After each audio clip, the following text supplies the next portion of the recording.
always say that in Bangalore, we have ever increasing audiences for documentary who are interested and engaged. And seeing a full house confirms my opinion to these Delhi filmmakers. So yeah, we are all filmmakers, and I think maybe what sets us apart is maybe we haven't yet started using the mobile phone. So maybe that's a distinction in how we are real documentary filmmakers. Yeah, and so both of their films were shown last night. So today we're not going to talk about the films, but our subject is on contemporary documentary, the changing scene in contemporary documentary.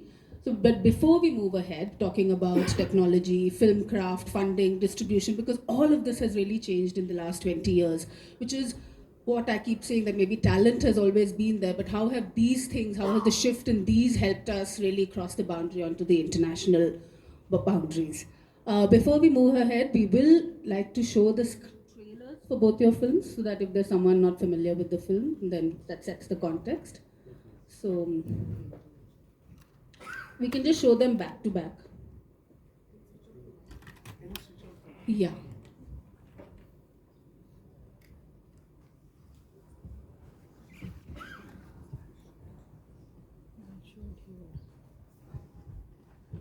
Oh, ho! Dámelo, dámelo, dámelo, dámelo, dámelo, dámelo. Hey, hey, hey. 1, 2, 3. Say, 1,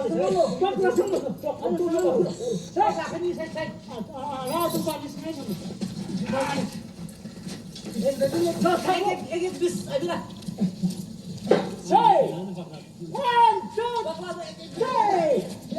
Say, 1, 2, 3. Say, 1, 2, 3. Say, what was it? What was it? Say, 1, 2, 3. Say, 1, 2, 3. Say, 1, 2, 3.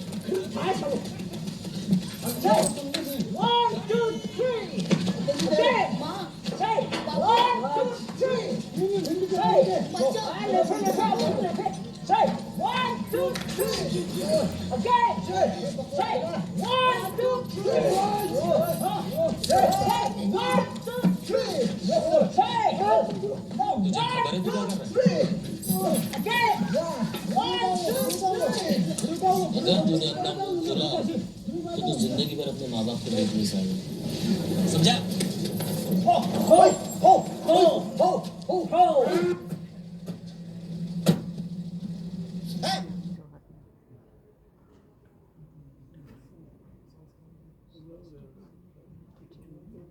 मुझे बहुत अच्छा लगा दिखाती। हमने अभी तक वो phone चलाया भी नहीं है, डर लग रहा है कि कहीं बिगड़ ना जाए, कहीं कुछ ना।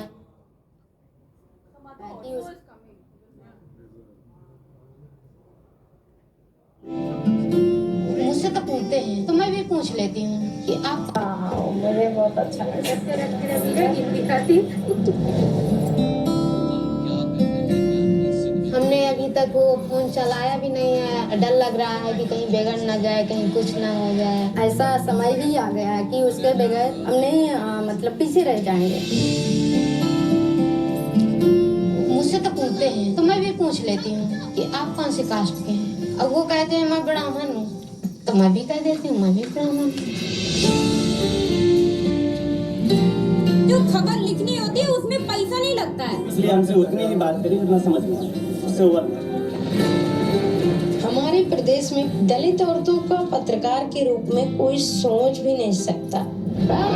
14 साल में हमने इस मानसिकता को काफी हद तक बदला है।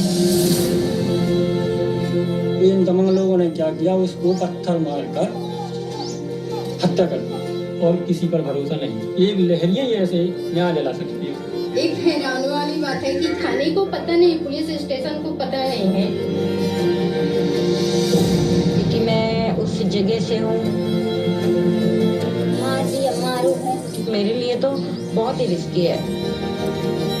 कभी 11 बजे, कभी 12 बजे, कोई टाइमिंग है नहीं है। जिस जगह पे मैं हूँ उस जगह पे अगर आप होते तो क्या करते? पहले अपना काम बाद में करो। मुझे तो नहीं लगता है। जो आपके साथ संगठन है वो देश के भविष्य में किस तरह भागीदारी में संघे शक्ति कलयुग है, संगठन है, संगठन में शक्ति है। डर लग रहा दीदी अभी तो। खबरें कहाँ गई, कोई खबर दिख ही नहीं रही है। जो हमारी कवरेज होगी वो अन्य मीडिया से बहुत अलग होगी। हर कोई को जानना चाहिए कि हाँ हम पत्रकार थे, एक महिला पत्रकार, और किस तरह की पत्रकारिता हमने की।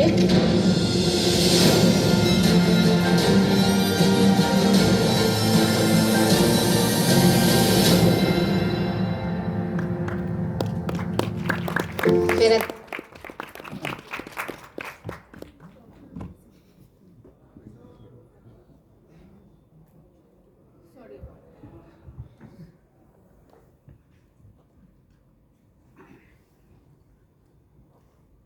So I thought the first thing we could start talking about is, as Vinod said, that this idea of where you get your idea to realization, and really, actually, everything that we'll talk about takes that into account, because ideas probably continue to be the same, but the method and basically the form has changed so much because of the technology that has changed in the last 20 years. And I'm going to start with this side more than this side, because this side has had a longer experience of working and technology, and I'm sure maybe the first films you made were on 16mm, Anupama. Yeah. Can we start with Anupama? Yeah. Well, actually, after I studied in FTI, but after that, by then digital had come. Is it on? Yes.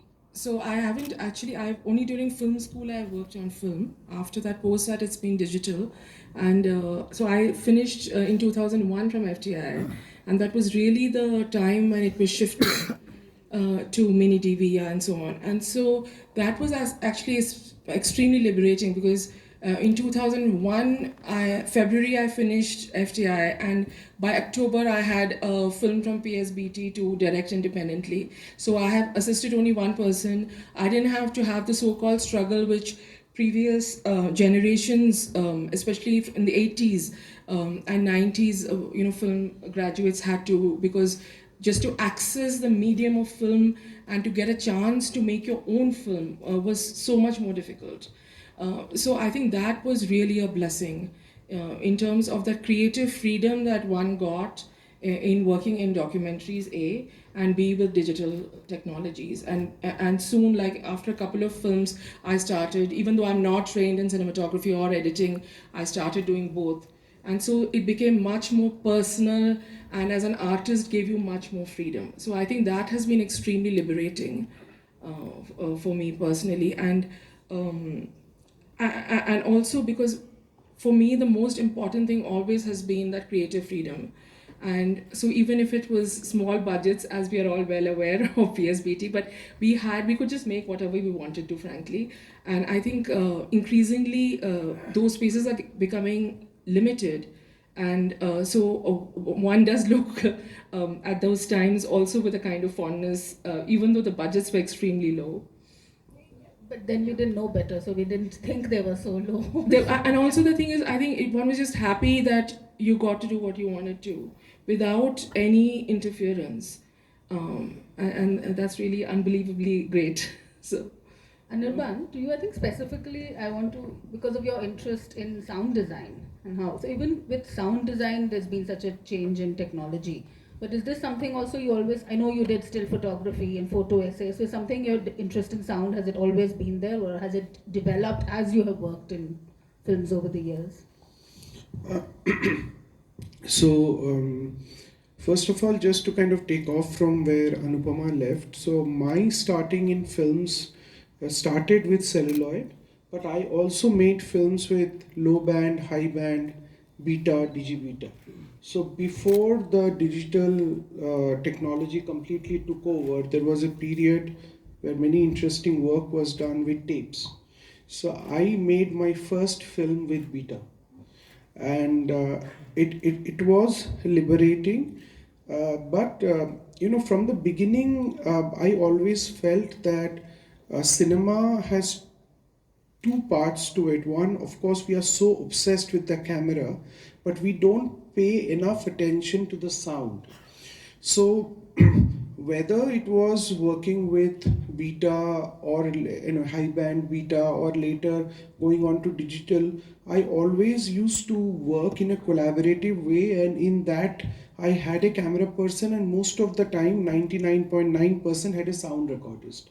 And later on, when I did not have money to hire a sound person, I learned sound recording myself. And I had very generous friends from FTI who were always willing to teach me.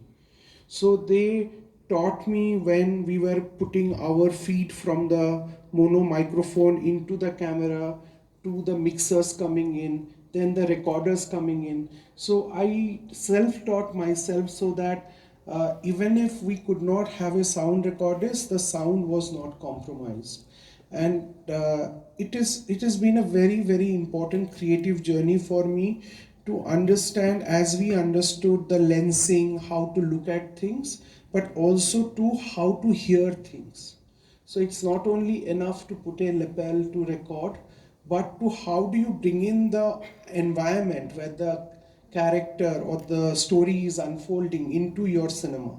So I am very obsessed with that, and that process has continued. It has also changed over the years with change in Yeah, technology?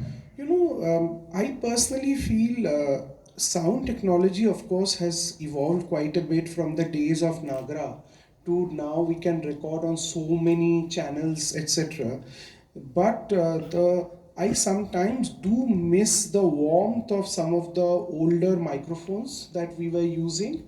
Yeah, definitely recording like our film which was at Sundance Nocturnes, there we used extensive sound recording devices from 360-degree microphone to 5.1 microphones to clip microphones that we put on screens to record sounds of moths.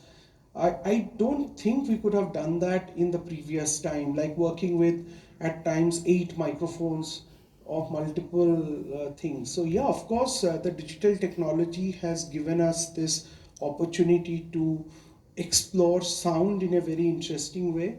But I also keep falling back. I am obsessed with analog sound as well. So I keep falling back. I love to record Indian classical music or music with very simple, clean one mic recordings where you place instruments in a certain way.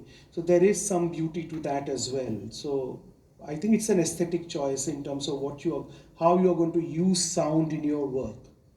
I was also referring to the post-production where sound is also non-linear now and what all you can do with it. But oh, of course. Yeah, I think that's Shreyank is here, who has worked on both the films, Flickering Lights and Nocturnes. I think the digital post and working on Pro Tools has completely opened up, and especially this time the Nocturnes we did Dolby Atmos. So that kind of created a whole different universe.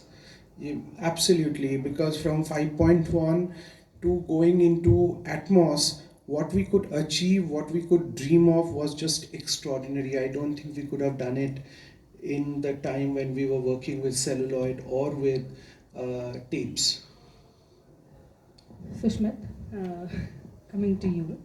So, from a situation where he's placed 8 mics, I know you had a very small crew and very small team where he and his partner Rintu have pretty much done all the sound and the shooting for Writing with Fire. But Sushmit, you've also been making films for the last 15 years, and we've all kind of grown from the same funders who've been funding. So what was different with the kind of support you got for Writing with Fire, and what do you think was, just different in that journey?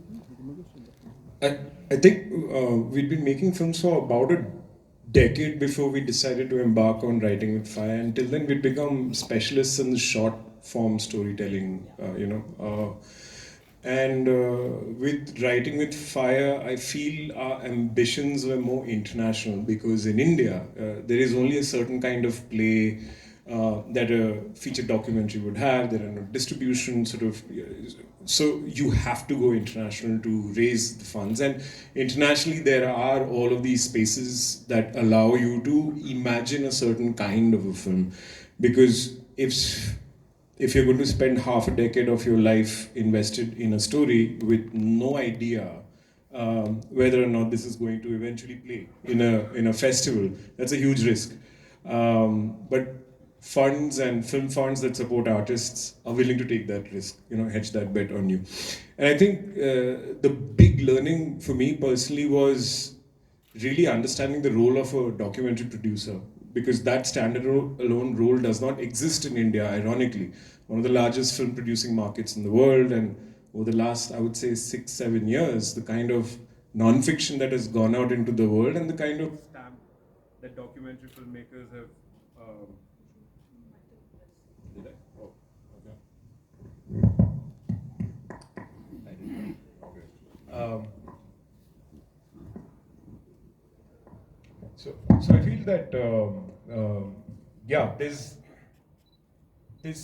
it's just a much more expansive way of looking at your projects, and this whole idea of understanding how to produce a documentary, which I feel is a critical gap in India, that is slowly but steadily shifting as more of us are coming back with our own experiences, but also sort of like opening up this information to this new cohort of filmmakers who's going out. That's changing, and I think that's also having an impact on the language of storytelling here. Before, I remember with PSBT, you would maybe film for 7, 8, 9 days at max if you're working with the crew, and if you're not filming and I think one of the interesting things about the PSBT model was you were forced to become the camera person, director, producer, sound recordist, editor, because you want to save money, And that was a skill set that is great. But imagine working with a crew where you have technical roles who have specialized in, working with someone who has that kind of understanding of sound and is able to bring. I think that is what happens when you are actually working with bigger budgets or going international and collaborating with international artists as well. I feel that has been something that has been super interesting, which a certain generation didn't have access to, and a lot of this. Both funding and the mentorship that you got from.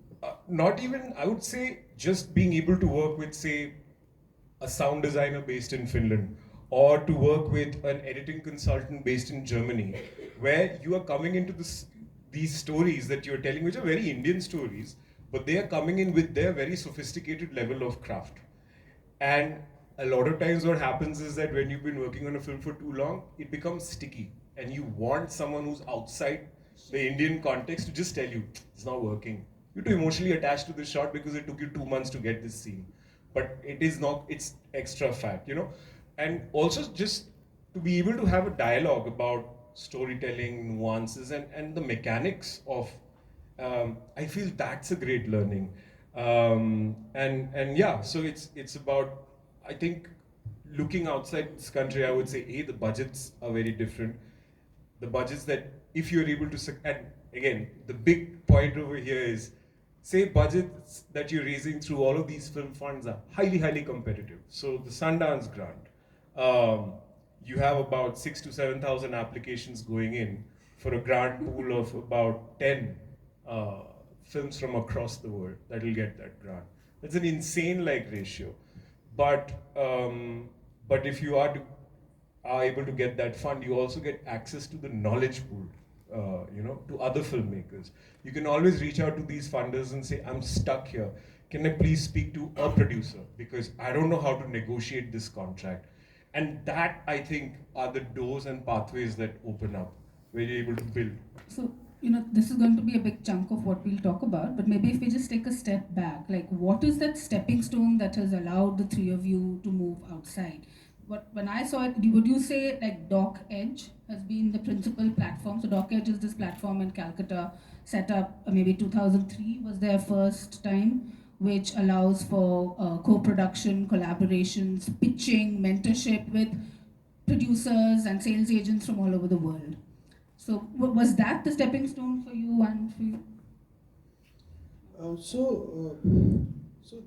I think Doc Edge played a very, very important role in opening up the possibilities of collaboration and co-production, and also to show us the horizon beyond, I would say, the PSBT FD horizon, that there was this other possibility, and there were people who were doing international co-productions, and I'll name a few. I know that in growing up in 80s and 90s in Calcutta, I knew Ranjan Palit and Ruchir Joshi was doing work for Channel 4 and BBC, and it has happened in Calcutta before.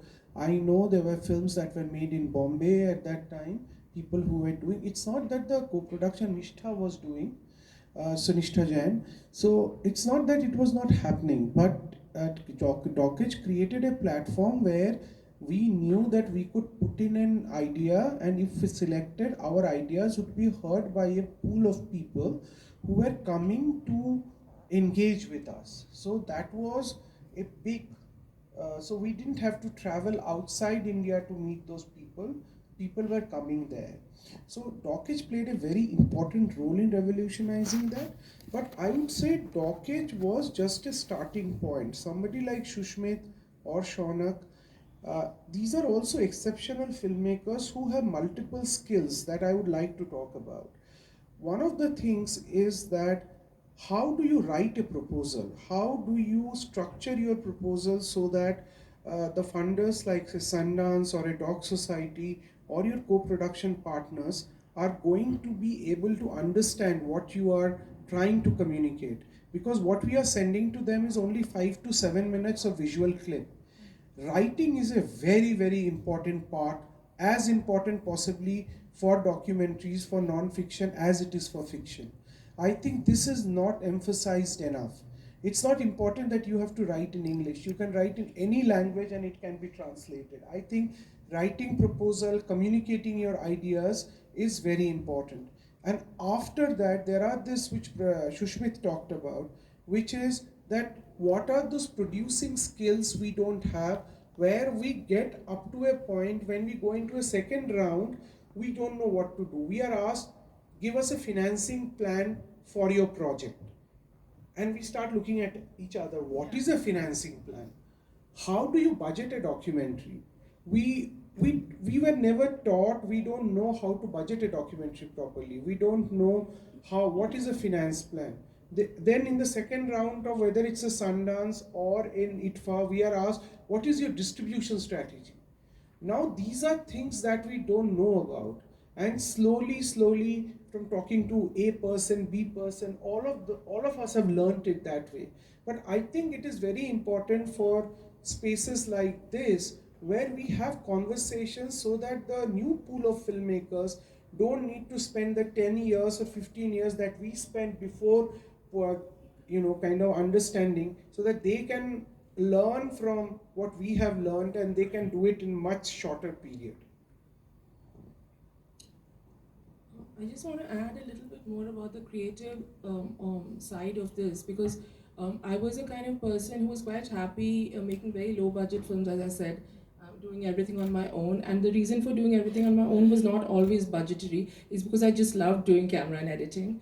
I was like, it saved me so much time in terms of explaining what I wanted to do, because in documentary, often you're responding to a moment, and there's no time to like talk to a camera person or whatever. So it's like I wanted that a joy actually of being present with the camera during the making of the image, and so I was quite happy doing that. And in 2015, Anirban and I started working together, and he was somebody who was keen to, he was looking at international this thing and Dockage and so on, and and I was, to be very honest, extremely skeptical of this. And because I was like, I've been making films for over 10 years, 15 years, whatever, and do I really want to go and present my idea in 7 minutes to a panel who's predominantly from the West at that time? Maybe 1 or 2 Koreans or Japanese people were there, and no Indians at that point when we pitched the first time, Sushmit, in 2017. So there was also this feeling of, are we sort of, compromising our way of making films? Are we sort of succumbing to an international or a Eurocentric or America-centric way of making films? how do you keep your own indigenous voice as filmmakers? So that was a very, very strong concern. And how do we, why should we keep selling? Because I was totally against this idea that before you've made anything, you have to start selling it. And I was like, it was really abhorrent to me. So, and then I was like, okay, then we went for the pitch, and then we were like, okay, once we are in this, let's play the game. So we did it, and we had a very successful pitch, strangely, for Flickering Lights. And then, slowly as I moved forward in this direction, I figured out that how do you keep your artistic integrity and at the same time make use of the opportunities. And I want to stress this because often with younger filmmakers, it's like, your co-producer saying something and the funder is saying something, so let's just do it, So I think because we entered the thing when we were more mature as artists, it was easier to say no to many things with whom we didn't align artistically. And then to find those few people, and that's enough. We don't need 20 people to accept your proposal or to become you need one co-producer or two co-producers. So I think to find the right partners who will nurture your idea and respect you without seeing the color of your skin or the country you come from, that for me has been absolutely the crucial thing. And fortunately, in the case of Nocturnes, we had a lot of American partners, and while the American documentary is not something I've been inspired by, fiction or non-fiction, but the kind of respect that we got, and saying, do what you want, and so again, I come back because for me that has been the only thing that matters, like whether it's PSBT or whether it's Sandbox Films, which are it is much better funded. Like he was saying that when you go to international market, it's much better funded, but that bottom line has to be met, that you are not being dictated to. I hear you completely, Anupama. I had a very similar experience and fear when I went to Dockage for the first time. And I was told that, what's the conflict? Is there a caste angle? They wanted to have a caste angle in a society which is actually pretty casteless. I was talking about Coorg. So I was a bit taken aback, but at the same time, very impressed and inspired to move ahead. So coming to talking about co-productions, and also the fact that now in the last maybe 10 years or so, very different countries are also co-producing at the same time, not just funding organizations. And here I'm going to put Sushmit in the spot and actually read out the 12 organizations that have supported his film. There's Sundance, IDFA Bertha, Chicken and Egg, Tribeca, Alter Cine, SF Filmmakers, Finnish Film Foundation, Sorfon, AVEC, Submarine, Outlook Film Sales. So how are they all coming in, I'm sure at different points, but then are they all also considered co-producers, or some are funders, some are producers? So that list is a mix of film funds, who are the best partners to have on a project, because they're more like, after this pool of what Anirban was talking about, writing your applications, etc., if you get shortlisted, you get the money. And that money can range from anywhere between, I would say, $5,000 for a research, all the way up to $45,000 to $50,000 for production or post-production for your project.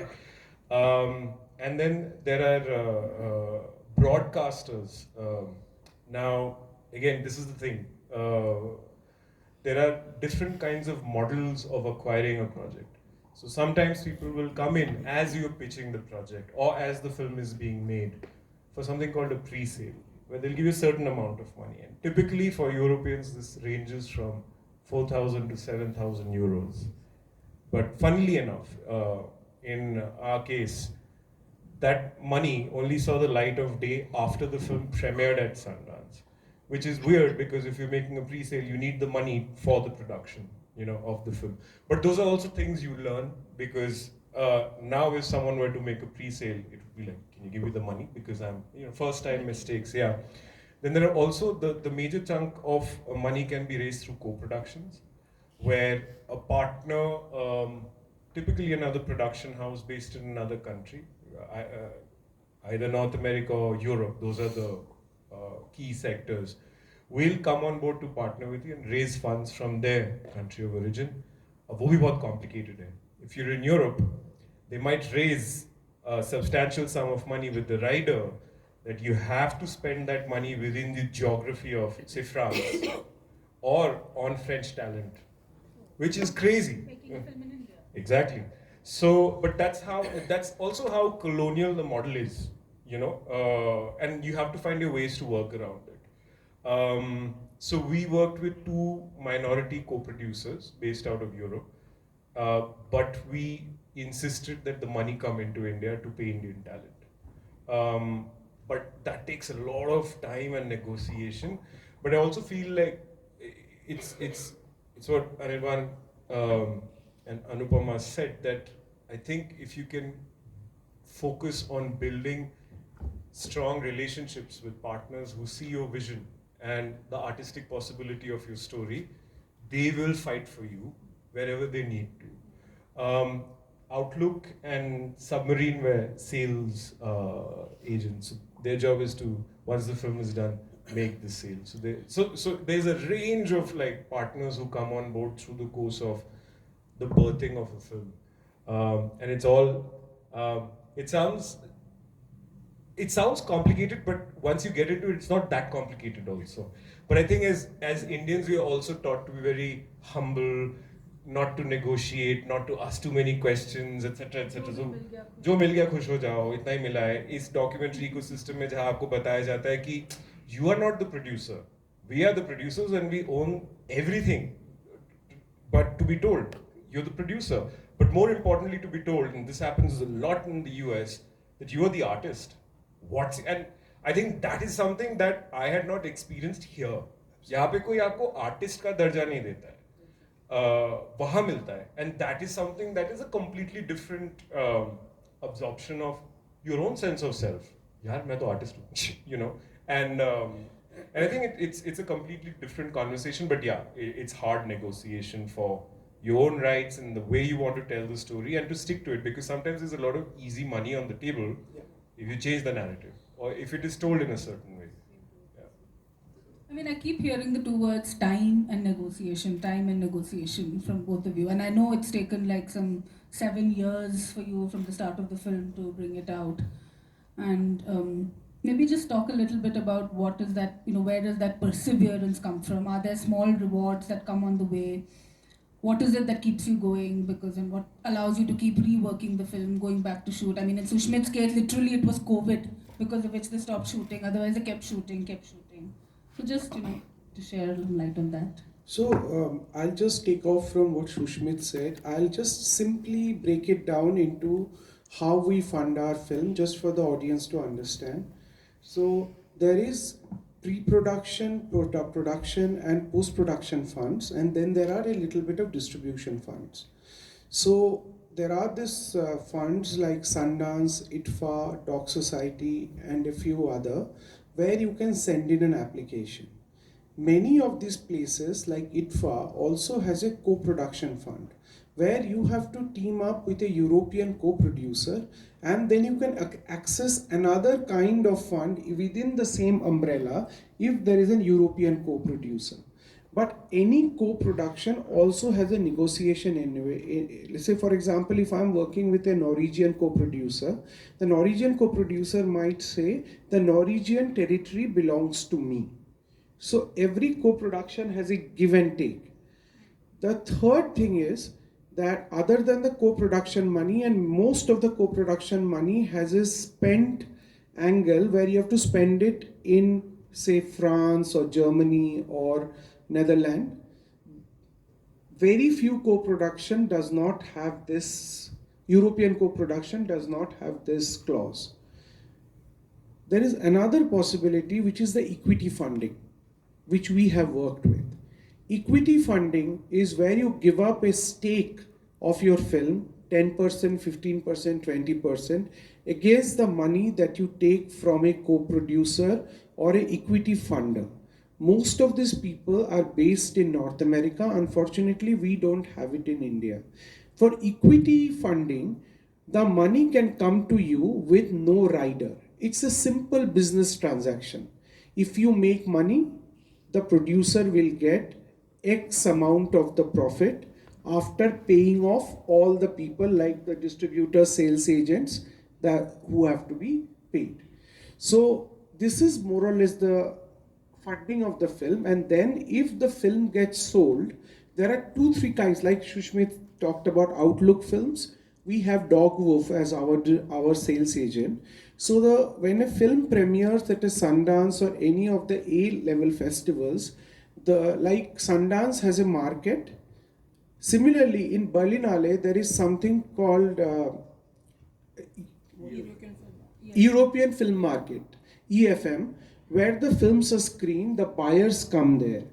The buyers sometimes take a worldwide deal where they will, like a Netflix or an Amazon or an HBO, like they took For All That Breathes. HBO said, we will acquire the global rights of this film and we will pay you X amount of money.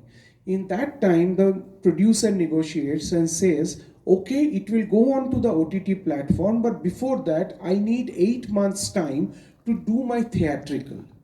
Something like an Apple will never agree to a theatrical distribution, but they sometimes do very limited theatrical for academic qualification. So they will book a cinema hall in New York and run the film for 2 weeks or 1 week for academic qualification. Now these are all negotiations that happen, and most of the time documentary films are sold by territory. So NHK will take the Japan territory, and then you negotiate with NHK how many years, how many plays. Are you going to take my full film or you want a 1-hour version of it? So it's like every territory is negotiated like that. So this is how the more or less the funding of the film takes place, and then the distribution. Of course, it's a long conversation, but in a nutshell, I can put it this way. So in our case, in 2015, we started Flickering Lights, and it premiered in 2023 in October. So it was 7.5 years. And meanwhile, we started Nocturnes in 2019, which premiered at Sundance in 2024 in January. So it is just weird because we had 2 feature docs in the same year, just because the first one took so long. And the reason the first one took, one of the reasons was funding, because we were barely 50 or 60% funded. And it was only because Anirban put in a lot of the initial money. And even though we got Catapult Fund, Vision, so there's something little money here, but it's what Sushmit was talking about is once you have an ambition for a film that takes years to shoot, that is in a language which is spoken only in those 3 villages that we spent 2 years in just translating it. And then the edit went on for another 2 years. So when you have an ambition to make a film like that, then you do need money, so you can't make it in those 3 or 4 lakh that we used to work with, 10, 15 years back. So that was a big impediment, that even though we, if you look at the Dockage pitched films, we were sort of among the mid-successful ones, Flickering Lights, but we couldn't finish the budget, and so we couldn't hire an editor, for example. Like we wanted somebody to do the fine cut editing, we didn't have money for it. So it was just me plodding for 2 years, making 20 cuts and whatever. So that was really challenging. But with Nocturnes, because it was much better funded, we had partners, we had an editor, we had so things moved faster, even though it took 5 years, but it moved relatively faster because that support and that creative collaboration was there, and we always felt like Sandbox Films had our back because they were on board from 2020 onwards. And so we clearly saw the difference in these 2 experiences of how the journey of the film, how confident and comfortable we felt, and that there was somebody else with us, always supporting us, which we didn't have in Flickering Lights. And so it was much more up and down, mostly down in that. So I think there has to be something said for finding the right partners who can support you in this journey, because it is actually really long and difficult. And very depressing. And especially when it comes to the rejections. The amount of rejections we have to face. as for from funders and from festivals. When you want to make a film, like Shushmit said, that we are not giving into some funder saying make the film this way. The amount, the resistance, and the we are very fortunate. Anu and I work together. I would say Shushmit is very fortunate. Shushmit and Rintu work together. Shaunak is very fortunate. Shaunak works with Aman. So we are all 2 or 3 people working together. We have each other to crib, and it's immensely difficult. It's really difficult, and you might see those 5 names at the end, and it might look very beautiful. And I know, my fellow filmmakers, it's really difficult. Like Sandbox had said that they are going to give us a lot of support in kind, and that is why we could even dream of doing an Atmos mix where with one of the best sound designer and sound engineers in New York. Now in documentaries we can't dream of things like this, because they said that come here, we will support you.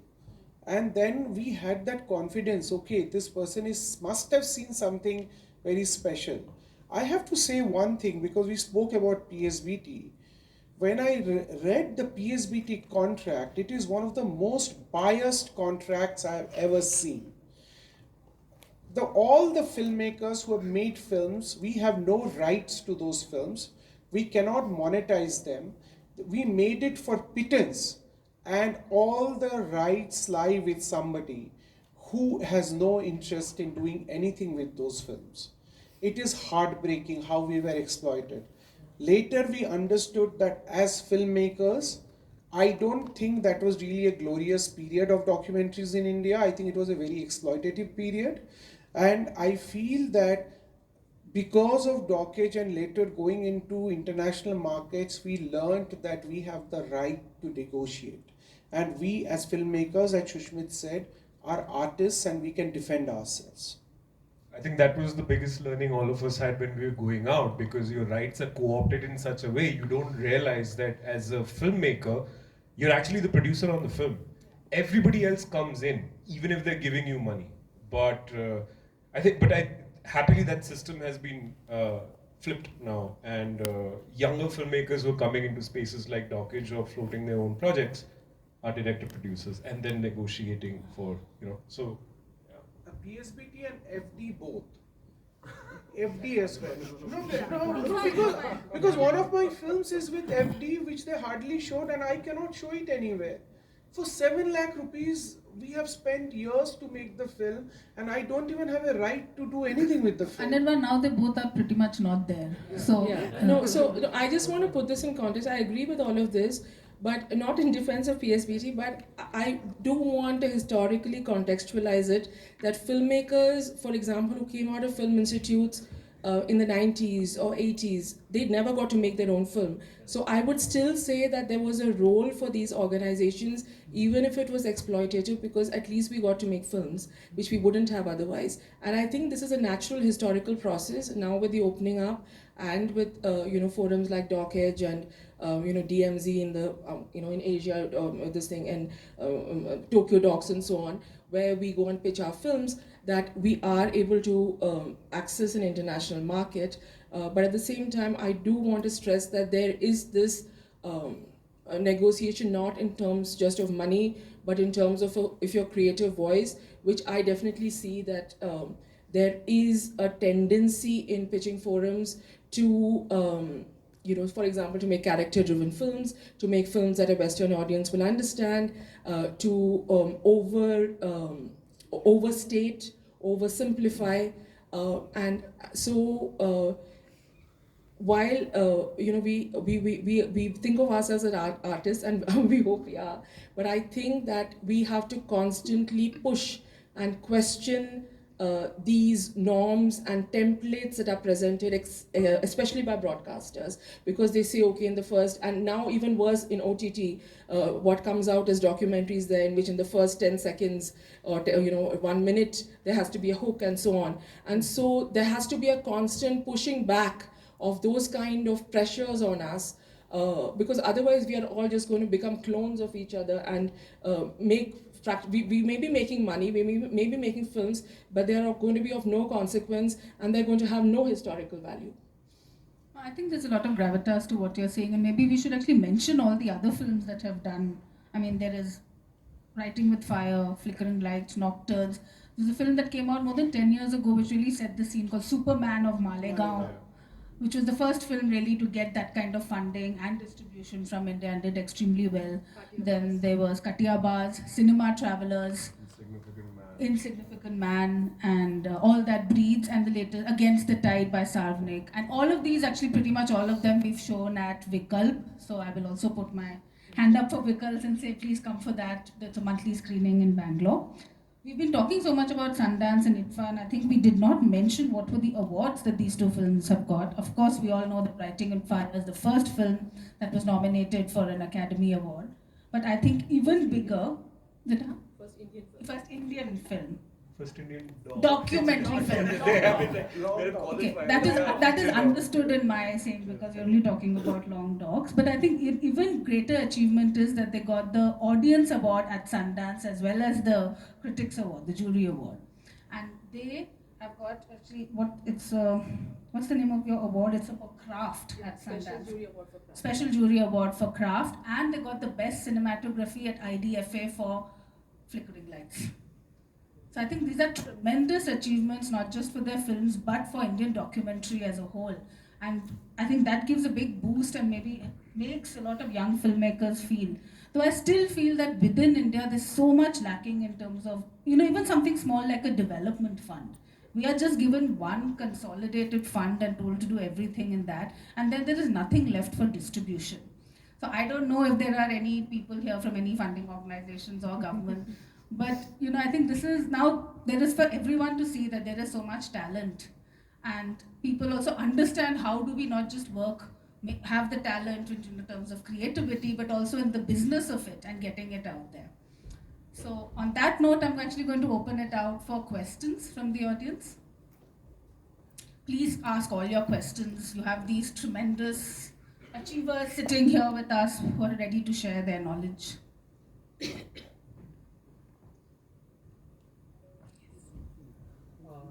Mike, if you can. Hi, I am Pramod. So currently in the world of cinema and web series and other OTT platform series or anything, so where do documentary films find its place and find its audience, and what's the how it can be reached to the people? So if I was to rephrase your question, you're saying there are these documentaries being made, but because unless they come on OTT, where does the common man see it? Yeah. Okay. It's not for them to answer this question, but you have some thoughts on this? Yeah. I think you have hit upon one of the biggest challenges for all documentary filmmakers in India. That is distribution. You see places like Netflix or Amazon or some of the OTT platforms, they want to show a particular kind of films which they call a documentary film. And most of the films that people, all four of us who are sitting there here, make are somewhere we are trying to challenge something, some kind of a status quo. We are not giving in to the demand of what you want, kind of a thing. It's not a burger, it's not a pizza that we are serving. So most of the time the OTTs find it difficult to take us.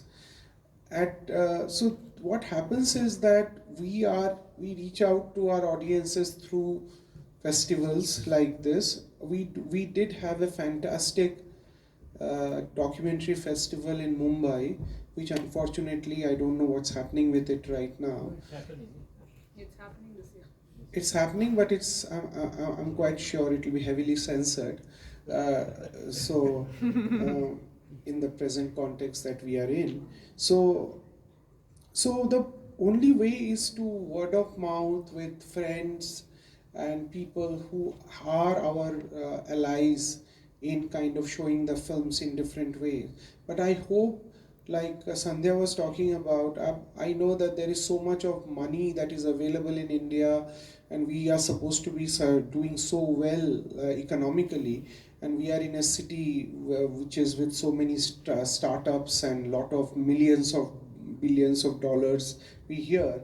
But there would be nice that if some of the people can think of some kind of an alternative distribution ways where we can explore how to show different kinds of films, because these films are very important. You see, if you look at the body of work of Anand Patwardhan today, Anand Patwardhan's body of work, you might agree with it, you might disagree with it, but you can't ignore it because it kind of chronicles Indian history in a certain way. The same way, if you look at Fred Wiseman's work in the US context, it chronicles US history in a certain way.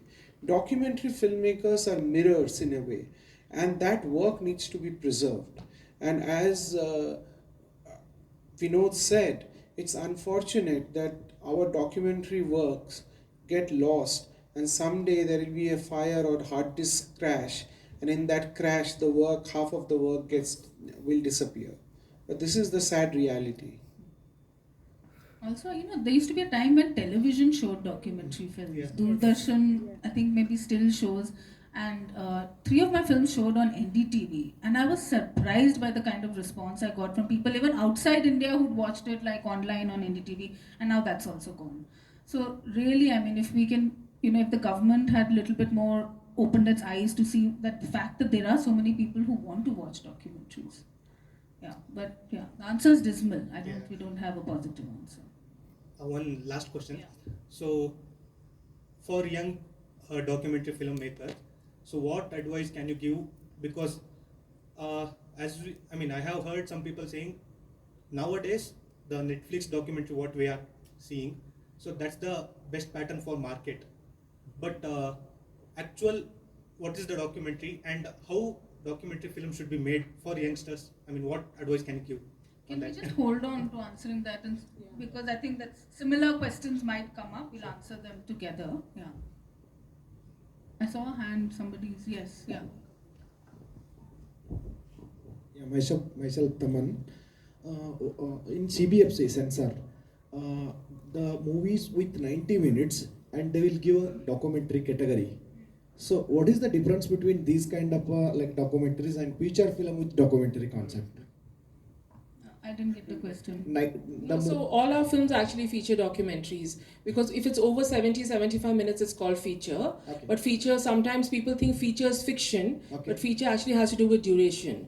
So like Sushmit's film is I think 1995, our film is 90 minutes. So these are all feature documentaries. Yeah, why I'm asking is even I also produced and directed one movie with 100 minutes. Okay, it's on environment based movie, and I don't know where to market it, but it's a nice movie and it's some feedbacks I'm getting from some of the festivals and all. About marketing But wise. your question was about CBFC, or question is about where to show your CBFC film? is there, it is a certified and due certificate, but is there any right, apart from Netflix, is there any other platforms to sell or to showcase to others, marketing wise? Okay, I mean, the film is fully made now, and you're saying what are the places to show it. It is very hard. I mean, even Netflix and all, there's no guarantee they will take it. So they will most, yeah, I don't know. Yeah. So basically, I think it's just left. That's why it's saying it's so important to have a producer and a distributor, because otherwise you are the idea also, cinematographer also, then you have to go around showing it also, which is the tragedy of how the system is in India. Even I'm getting some of the some of the schools and all, they are approaching for some higher budget. We can show your movies and all. There are some other ways, but any other right platform like OTTs? No. Unfortunately, OTTs are not interested much in documentaries. And like a few years back, I know Netflix bought a whole bunch of documentaries from India. But after that, they haven't been and they've been removing it also. Yeah, a lot of OTTs have removed it from their bouquet of films. Movie might be one option. But they don't give any money. They give very, very little money. He only wants to show it. So I think you don't want to make money. Okay. No. Okay, then because film film festivals, of course, there are so many film festivals in India. If you're not interested in making money, it is possible. And there are it's there in Guwahati, it's there in Madurai, it's there in many small towns. So if your idea is to reach people, that is still possible, because there are still people who are making that effort to show it in colleges, schools, small venues. So without this glamour of these big festivals. So that is certainly possible. And there are many festivals. There are at least, I would say 40 festivals you can send it to within India. Nice. Yeah. Thank you. Hello, hi. My question is about documentary films, how they are working commercially. Because I think as a filmmaker or anybody, at the end of the day, you invest something, even if it's a documentary film, you want to show some good content to the society, you need to show some reality to them. End of the day, it's about money. So when you're, how are they performing in front of theaters? Are you able to bring any documentary films possible to be shown in theaters? Or is it only fact that you need to depend on couple of OTT platforms like Netflix, what they're speaking about? Or in future days, do you think there is a scope to actually bring it full-fledged as a film on theaters? What do you think? Okay, Sushmit. I mean, I think there's nothing stopping distributors from theatrically doing runs with documentaries. I don't know why they don't do it. Because there was a highly experimental film that played at Sundance, Anamika Haksar's film, that did a theatrical run and a very successful one, which even surprised the distributor of the film. I think it's a question of intentionality. I think the Ajay Bijlis of the world have to decide what to do. I feel that between mainstream fiction industry in India and documentary filmmakers, it's the documentary filmmakers who are getting you all the international laurels. There's a huge demand for non-fiction in this country. And what you see as content on streaming platforms is not documentary, that's reality footage. वो documentary नहीं है. So falling into this trap of how do I find the right story so that it can sit on a streaming platform will kill your understanding of what a documentary really is. But there's been enough said on that. I think these are questions that should be asked of folks who are running distribution systems and all of that. Our job is to make the films, and I think that's why documentary filmmaking in India is such a lonely business, because हम फिल्में बना रहे हैं, no idea of where it, but हम बना रहे हैं, and there's a certain madness associated with it if you're going to take it up as a career. But you can make money while making documentaries. ऐसा नहीं है कि you will not make, but it takes time. It's not going to happen like this. मतलब जैसा आप documentary film makers को represent कर रहा है, आप लाइक किस तरीके से वो लोग पैसा बना सकता है, वो आप बता सकते हैं क्या? जैसे आप जब अपने फिल्म जब आप बनाते हैं, जब बजट बनाते हैं, जब आप co-productions करते हैं, that is where in the line items you are actually factoring a budget for your own time. And sometimes what happens a lot of times is specific to India or spaces जहाँ पे the documentary ecosystem is not really very robust. The filmmaker is working as a director, producer, multiple roles, but they'll only budget for one role, that to a minimum amount. If you were to hire, say, the best DP or your dream DP that you want to work with, your director of photography, whatever their fees is, multiply that by roughly 30 to 40 days at least, right? It will give you the cost of hiring a DP. Similarly, cost of equipment. Similarly, the cost of the director, cost of the producer. ऐसे करते करते जो लाखों का budget है, you will see वो might tip over 1 crore because a documentary will take many years to put together, right? As you are raising the budgets for your film, trying to fund it, that's the budget that you're trying to close the gap on. That's how you make the money. Of course, it's very difficult, but it's not impossible. But I think it always has to start with a passion project and a great idea. Like, I think it goes down to, is this a story I really want to tell the world? Like, I want to tell the world. Is the world ready for this film is not the सवाल. मुझे ये कहानी बोलनी है क्या? और क्या मैं ही हूँ जो ये कहानी बोल सकता है? That's, I think, the genesis. Everything else falls into place after that. But आप ऐसा डॉक्यूमेंट्री फिल्म्स के लिए प्रोड्यूसर कैसे ढूंढते हैं? Okay, I just want to step in here. I just want to step in here. कि सुष्मित ने भी जो बोला कि उसने जो ये फीचर लेंथ डॉक्यूमेंट उसकी फर्स्ट फीचर फिल्म, पर उसके 10 साल पहले काम किया है, right? And each film you're not looking at how am I going to make money, because in addition to making our own passion projects which we might have put money, we've all done work for other people, we've done commission work, and all of that goes into building experience for you, where you're also understanding how you're going to move to the next level. So I think the first thing is to just get out. Now it's so easy. Get out, start shooting, putting it together, understand what it takes for you, what all you need, and Yeah, we all do commission work, all of us. नहीं Like, तो- we have production houses, so. नहीं तो बच्चों का fees और घर का चूल्हा नहीं जलेगा डॉक्यूमेंट्री फिल्म करके. हम लोग सब we all have to do commission work. Sometimes we are teaching, sometimes we are taking workshops, and it's an honest reality of a life of a documentary filmmaker, that we have to do multiple things to make our lives go on. And just to tell you about distribution, you see, today the Bangalore Film Festival is happening in PVR.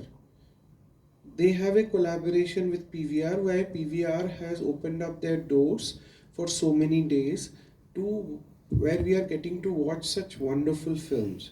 There is no reason why PVR, if they are interested, cannot give one theater in every city at least to start with, like Delhi, Bombay, Bangalore, etc., where a few shows are only dedicated to documentary films. And there is more than, I can assure you, if Writing with Fire is shown like this, you will have houseful shows. And this is a fact, because these films are extremely well regarded internationally. You type any of our films, you will read 20 articles per film. Now, the point is that somebody has to wake up. See, we cannot do everything. Now, hiring a theater and showing a film is something a filmmaker cannot do. If there is a partner who agrees to give this much support to us, they will earn commercially. They will make money. And that's an assurance. Because our films go houseful in Sundance, in Busan, in ITFAs. So if an international audience is coming to watch, why wouldn't Indian audience come and watch our films? You guys had 4 shows in Sundance and all houseful, All right? houseful. And roughly it's $15 to $20 a ticket. Yeah, so. Sir आप documentary films के लिए articles आता है बोला, but reviews क्यों नहीं आते? Reviews आते हैं. किसने बोला नहीं आते? मैं क्या बोल रहा हूँ, जैसा रिव्यू वीडियोस नहीं मतलब review like how they review a movie like that bye documentary. They also have. नहीं. You had a question? Vinod, you had a question? That lady there has been waiting. The red, yeah.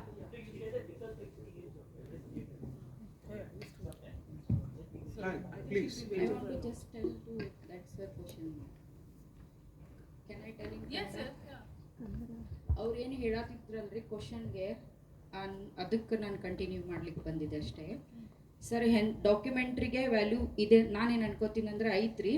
ಎಂಥ documentary ಮಾಡಬೇಕು ಅಂದ್ರೆ ಅದು universal ಗೊತ್ತಾಗಬೇಕು. ಅಂದ್ರೆ example ನಾವು Hornbill ಮ್ಯಾಗ್ ಒಂದು birds ಮ್ಯಾಗ್ documentary ಮಾಡಕತ್ತೀವಿ. So ಮಾಡಕತ್ತೀವಂದ್ರೆ ಅದು ಎಲ್ಲ ಇಡೀ ವರ್ಡಿಗೆ ತಿಳಿಯುತ್ತೆ. ಆ ಪಕ್ಷಿ ಬಗ್ಗೆ ಆಗಲಿ ತಿಳ್ಕೊಳ್ಳೋದು, ಅದ್ರದ್ದು ಬಗ್ಗೆ ಹಿಸ್ಟ್ರಿ ತಿಳ್ಕೊಳ್ಳೋದಿರುತ್ತೆ. ಸೊ ಅಂಥದನ್ನು ಮಾಡಿದರೆ ಮಾರ್ಕೆಟಿಂಗ್ ಐತಿ ಅಂತ ಅನಿಸುತ್ತೆ. ಸೊ ಎಲ್ಲ ಕಡೆನೂ ಗೊತ್ತಿರಬೇಕು ಅದ್ರದ್ದು ಬಗ್ಗೆ. ನಾವು ಇಲ್ಲಿ ನಾವು ಪಾನ್ ಪರಾಗ್ ತಿಂದು ನಮ್ಮ ಕಡೆ ಉಗುಳ್ತಾರೆ, ಅದ್ರ ಸ್ಟೋರಿನ ಮಾಡಿದ್ನಂದ್ರೆ ಅದು ಎಲ್ಲಿ ಗೊತ್ತಾಗಲ್ಲ ಹೊರಗಡೆ. ಅವ್ರಿಗೆ ಇದೇನು ಮಾಡ್ಕೊಂಬಂದಿ ಅಂತ ಕೇಳ್ತಾರೆ. ಸೊ ಇದು ನಂಗೇನು ಅರ್ಥ ಆಗಲಿಲ್ಲ. ಸೊ ಅದು ಒಂದು ಯೂನಿವರ್ಸಲ್ ಕತೆ ಆಗಿದ್ದರೆ ಅಂಥದ್ದೇನಾದ್ರೂ ಒಂದು ಸಿಚುವೇಶನ್ ಪ್ರಾಬ್ಲಮ್ಸನ್ನು ನಾವು ತೊಗೊಂಡು ಮಾಡಿದರೆ ಅದಕ್ಕೆ ಮಾರ್ಕೆಟಿಂಗ್ ಐತಿ. ಅದು ಬಿಟ್ಟರೆ ನಂಗೆ ಡಾಕ್ಯುಮೆಂಟ್ರಿ ಒಳಗೆ ಯಾವುದು ಇಲ್ಲ ಅನ್ಸುತ್ತೆ. ಗೌರ್ಮೆಂಟಿಂದ ಸ್ವಲ್ಪ ಬರ್ತಿದ್ದು ಫಂಡ, ಅದ್ರದ್ದು ಹೆಂಗೆ ಹೋಗೋದು ಅದು ನಮ್ಗೆ ಗೊತ್ತಿಲ್ಲ ಹೊಸಬರಿಗೆ. ಹಾಗಾಗಿ ನಾವು ಅದ್ಯಾವುದನ್ನು ಮಾಡಿಲ್ಲ. आपका क्वेश्चन यही था ना सर, कौन सा डॉक्यूमेंट्री बनाना है? She was talking about having a universal Yes, na, subject sir? that appeals to Yeah. everyone. Okay. ಗೊತ್ತಾಯ್ತಲ್ಲ ನಿಮಗೆ? Okay, you know, yeah. Thank you. Thank you. You have a, yeah. Hi. Thank you for the session. My question is about handling regulatory imposition and government interference and things like that. I'm sure subject matter like Khabar Lahariya or there have been other documentaries, of course, in recent times. some were which were popular, things like While We Were Watching and things like that that have got the attention of the powers that be, and that's not new. The duck soup that we are in has been boiling for a while. It's not 10 years old. It's not 15 years old. How does and of course, documentary filmmaking is counterculture. It's never going to be part of the establishment. So what do you feel about it going ahead from here? Because with the new Digital Rights Act, the government's interference is probably going to get worse. So where do we go from here? How will that change what we conceive our films in? I'm a filmmaker myself, although I've mainly dabbled in fiction, feature fiction until now. But documentary is a huge influence in my work too. But how do you think that will influence people's work going ahead? I think documentary filmmakers and filmmakers per se are very resilient people, and filmmakers always find a way to make films, and any artist does. And one of the biggest examples are all the Iranian filmmakers who have continued to do their work, continued to make their work and send it and show it and send it across the world. I don't personally feel that. I think films will be made. Films will be made, filmmakers will make films. There'll be multiple different kind of films that will be made. And I think our society is a society in transition right now. And when I speak to people who have lived through 1970s, it was a time of transition. And I think for a 70-year-old country, which is not very old, I think we will have phases of transition. And I think the artists, filmmakers, writers will respond to it. And I think things will not stop. That's my faith. But I do want to add that it has actually become difficult to show a film even in a place like the India International Center in Delhi, because any public screening is asking for a censor certificate now. So it has become more complicated. I think that we have to find other ways of smaller venues, those kind of spaces also to keep showing.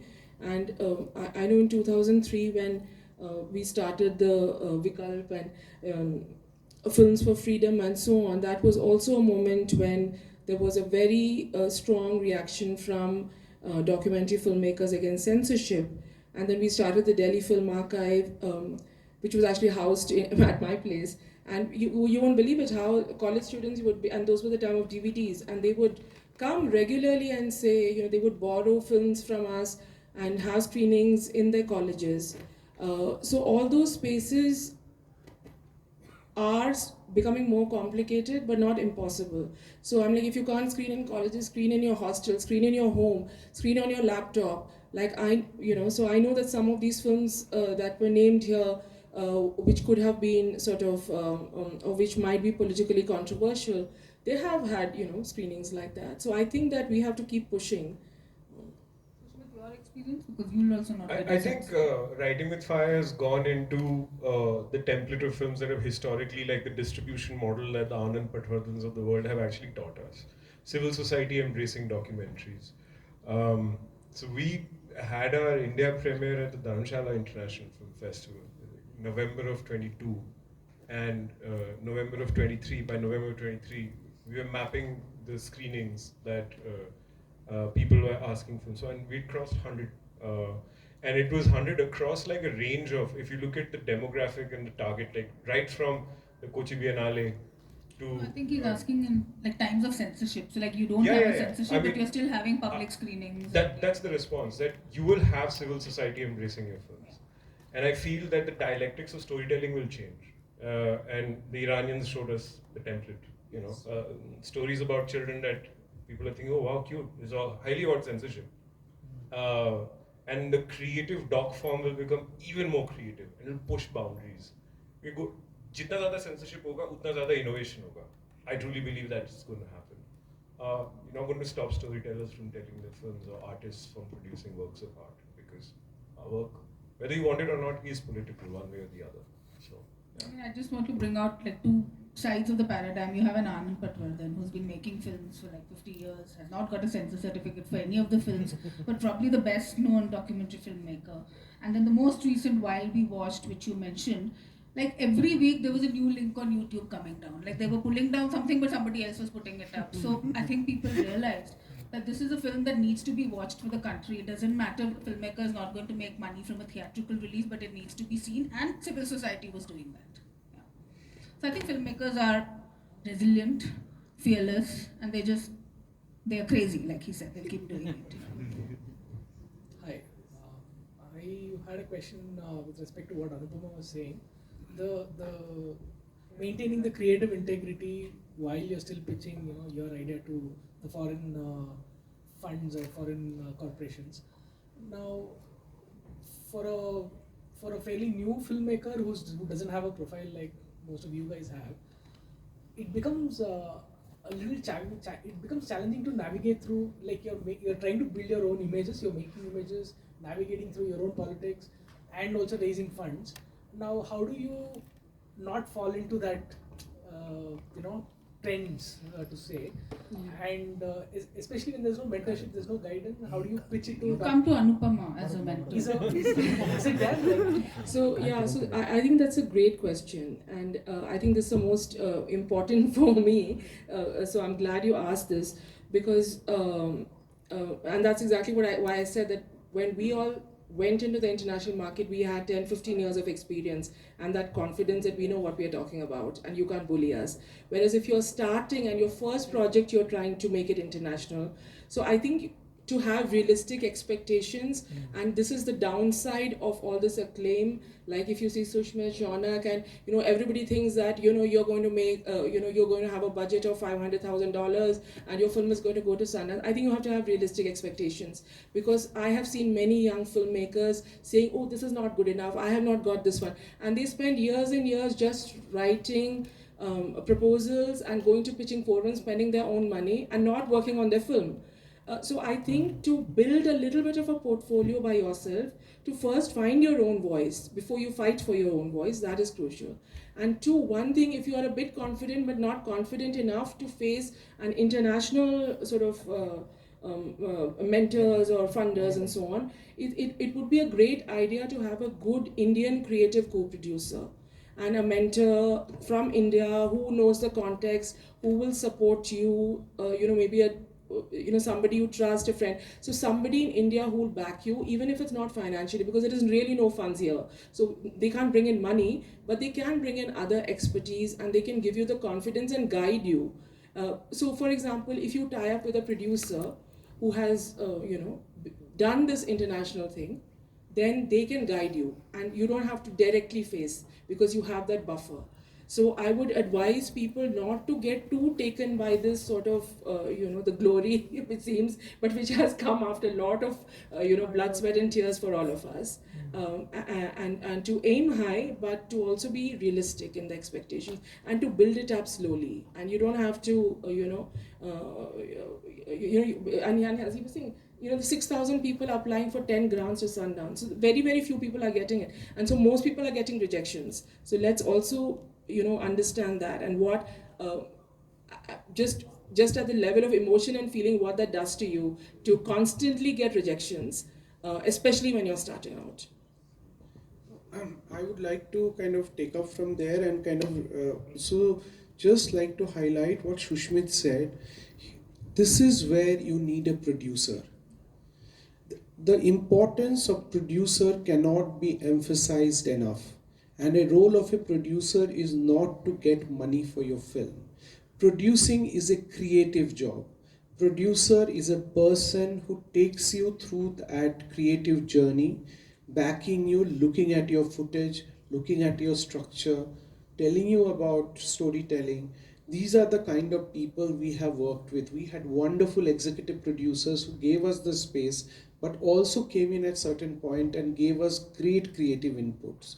So there is this perception, at least in the documentary thing, that producer will come and take all the money. There is no money to be taken, honestly speaking. If you find a good partner and which Anu and I work together, or Shushmit and Rintu work together, it's the biggest blessing you can have.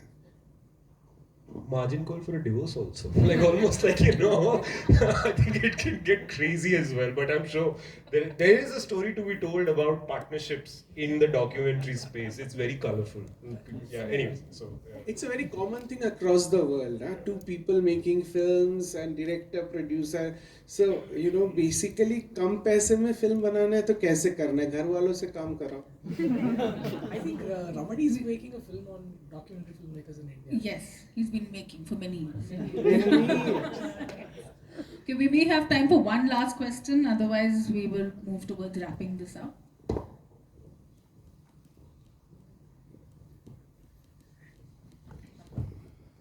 Hey, I have a question about bridging the personal and the political in documentary filmmaking. My perception for a long time, of course wrongly, was that fiction films were sort of personal and documentaries were always sort of outside of yourself. So can you talk a bit about that? How do you bridge personal and the political in documentary filmmaking? And I have a question for Anirban as well. When you spoke about pitching for DocEdge and making a video and writing for them, how do you do that? How do you go about doing that? What do you write and what do you not write? Okay, both your questions need 7-day seminar each.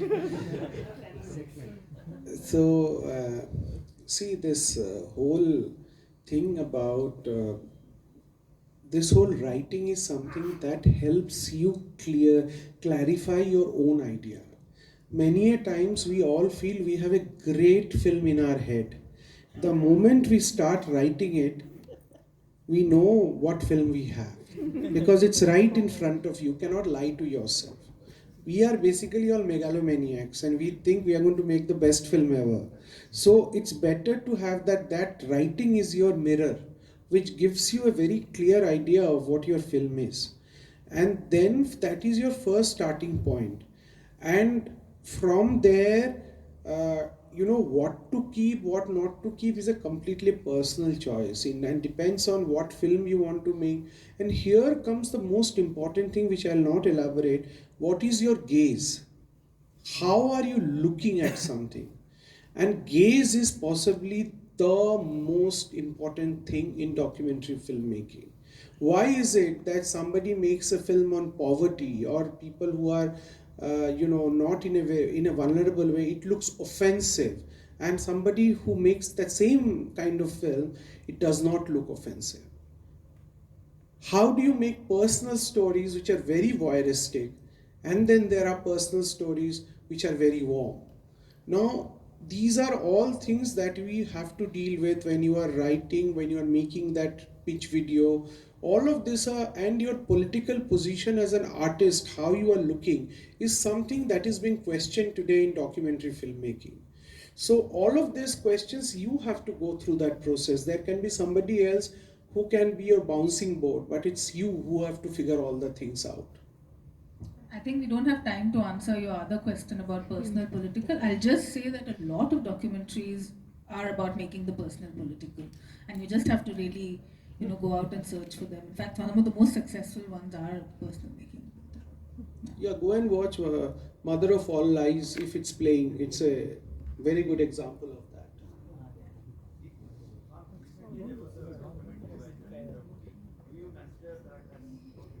I haven't seen it. I just want to say that we've been talking a lot about funding and how difficult it is, and we don't have enough money and so on. But having said all of that, I think the reason why we all do it is because documentaries, actually, if you're interested in filmmaking at all, it's the most exciting space to be, much more than fiction. And there's so much to be done, and Maidan Khali hai, in a way, there's so much more to be done, because in fiction, the masters have done much and left.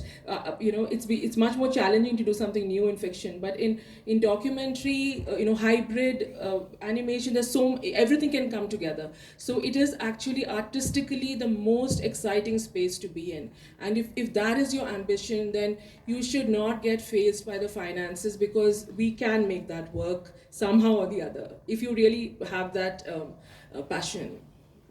On that very, very positive note, I thank you all once again. I hope you're feeling inspired and not intimidated by the panel. And we'll have many more films coming from this audience in the next year's festival. Yeah, I will just let you conclude a wonderful session. So plant your seeds in the documentary field. That would be the thing, because the possibilities are many and the competition so far is not much. So you can come up with something very, very creative, very new. You know? And there's a possibility of being masters in these fields. As you're saying, some are being evolving on such, so much of work. Yeah. So on that note, I would thank you all for your deep insights, particularly a lot of the amount of work that goes into it. And I would say it's a saga of making a documentary. It's a huge saga, when you start with an idea and then where it goes and how. And also this challenge of working on simultaneous projects. That's also a big challenge where you have to, make ends meet at one point and, also work with something which you really want to bring out. So thank you all on that note, and thank you so much for your questions. And a lot of this can be answered outside also. Thank you.